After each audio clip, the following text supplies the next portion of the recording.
Hello, I'm Kevin Dowling, Assistant Superintendent over Personnel and Student Services. We're very concerned about something and we wanted to share some information with our community, with our students, with our teachers, with our parents, and with the rest of the Lee County community, or other communities that are around us, to be honest. We have seen a severe uptick in the uses of something called Delta-8. We are very concerned about this, and so we hope you'll listen. We are educators, and as educators, we feel like the best way to change a behavior is to teach someone why it is bad to do that behavior.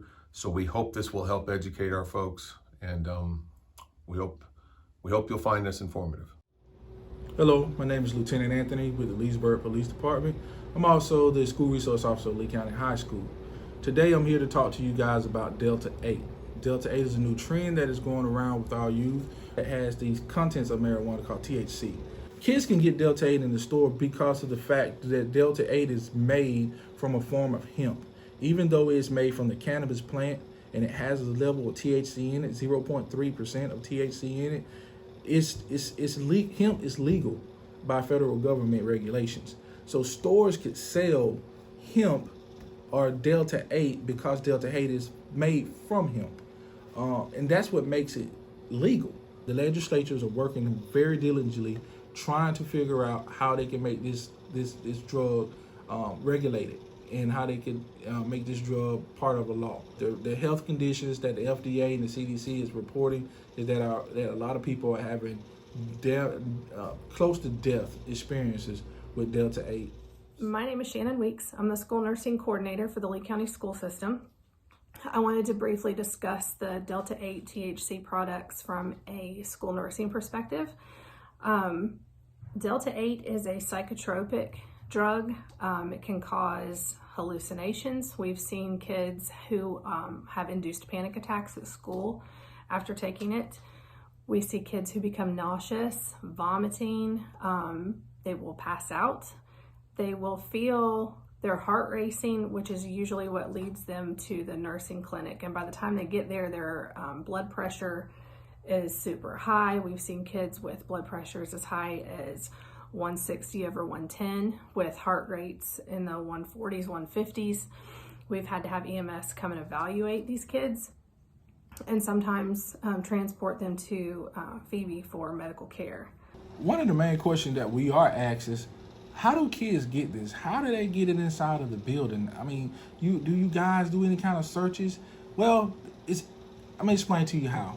It's very easy to get. Those kids can get it from anywhere, and it's very easy to conceal. And I just want to talk about a few things pertaining to what the district or what the school district and the schools do with an offense such as this. In the Lee County Code of Conduct, I'm just going to read a few things to you from the Lee County School System Code of Conduct. This can be found on our website, www.lee.k12.ga.us under Parents and Students. In the Code of Conduct, there are 3 different areas of different discipline levels.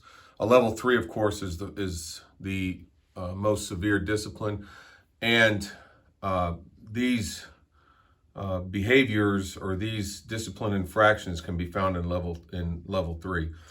In section 3.02, it talks about THC or any item containing THC. If you'll permit me to read from there, it says imitation controlled substances, alcohol, intoxicating inhalants, marijuana derivatives, and or any item containing THC. And then it talks about admission and or being under the influence of and or unauthorized possession, transfer, distribution, use, or sale of drugs to include products containing THC, imitation controlled substances. It talks again later down in 3.02 about intoxicating inhalants, products containing THC. And the very last thing says students may be referred to a tribunal upon first offense. So these are very serious infractions. Delta-8 has THC in it, which is what is causing students to get that very fast rush. It's very dangerous, and that is one reason why it is so high up on our behavior chain. Just the use of a vaping device, and I just wanted to touch on this as well. just the use of a vaping device is also in the level 3 part of the code of conduct. Again, 3.34 talks about possession, use, and or sale, promoting the sale of any vapor device. And it talks about an electric nicotine delivery system, which is basically anything that is a vaping device. That is also in level 3, which means usually out of school suspension, could be after several instances of this, a tribunal offense as well. It also says here at the bottom, all items collected are subject to testing by law enforcement. It's important to remember that the Delta-8 THC products, they're synthetic cannabinoids, so they're not naturally occurring, they're man-made, they're not regulated in any form or fashion, so there's no way of knowing, even regardless of what the package says, what dosage you're receiving. You can have 2 completely different dosages in the same product. Research shows that teenagers, just by their nature and by their biology, engage in risky behavior sometimes. Things that you think of doing when you're in your 30s and say, I'd never do that. As a teenager, you tend to do that, or you think a lot more about doing that.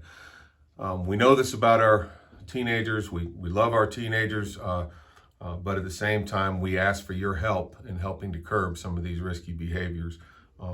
Please, please, please talk to your children, talk to your students about the dangers of this, about the Delta-8s, about any vaping device that contains some elements of THC. There is no world where it's acceptable to be high at school. There are edibles out there that contains Delta-8 and Delta-9. There are also edibles that contain THC as well. You can also go to any store, CVS, Walgreens, and you can buy home marijuana test kit, and you can test your child. And Delta-8 will test on a marijuana drug test screen as well. The repercussion from a law enforcement standpoint is, if we're out and you're in a traffic stop or you have an accident and we could see that you're under the influence of some type of illicit drug, it's a possibility you could be charged with DUI. As a parent, be cautious, watch your child, get involved, find out what's going on. Do random searches of your children's room. I know a lot of the parents want to talk about privacy, but as long as that child is living in your house, they ain't have no privacy. As far as I'm concerned. So, we're talking about the health of your child. We're talking about the life of a child. So privacy is out the window when they're dealing with these type of illicit drugs. Talk with your child, get educated, go online and educate yourself on Delta-8, Delta-9, educate yourself on how this stuff is formed, how this stuff is made in the lab. Just get involved and understand the children. So I would just urge you to please stay away from these products. And if you have any issues or questions while you're at school and you need somebody safe to talk to, please come talk to your school nurse.